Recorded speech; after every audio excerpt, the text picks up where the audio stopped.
Kumbinsido ang Makabayan Coalition na may substance ang kanilang inihaying impeachment complaint laban kay Vice President Sara Duterte. Yan ang umarangkadang balita ni Mari Ocampo.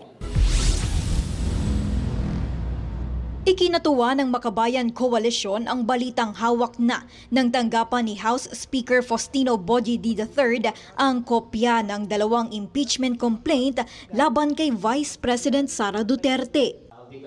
Sa isang forum, sinabi ng grupo na umaasa silang ma-refer na ito kaagad ng Speaker sa House Committee on Justice nang masimulan na nga ang pagdinig ukol sa impeachment complaint. Confident kami, no, yung isang na yun, no, yung material public trust, na uusad ito dahil nakita na natin sa Committee on Good Government with the authentic mga documents from different agencies, ay eto na yun pinatunayan na halos yun. Tingin namin, hindi kami mahihirapan talaga na makalusot itong impeachment kay Sara Duterte in terms of substance.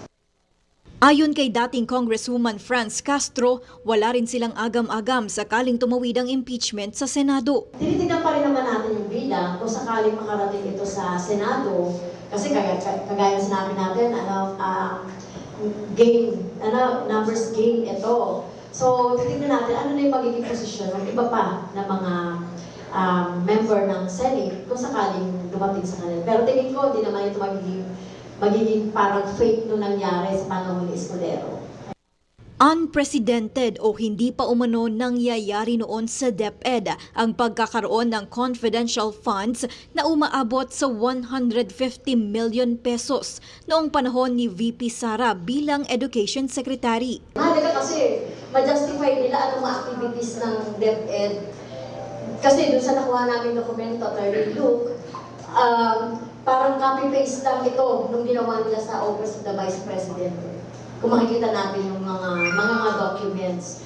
Kaya hindi naman na-satisfy ng Department of Education yung paggamit ng 150 million. Dagdag pa ni Castro, kung whole of nation approach man ang dahilan, kailangan pa ring maipakita kung paano ito isinagawa at kung saan napunta ang nasabing pondo.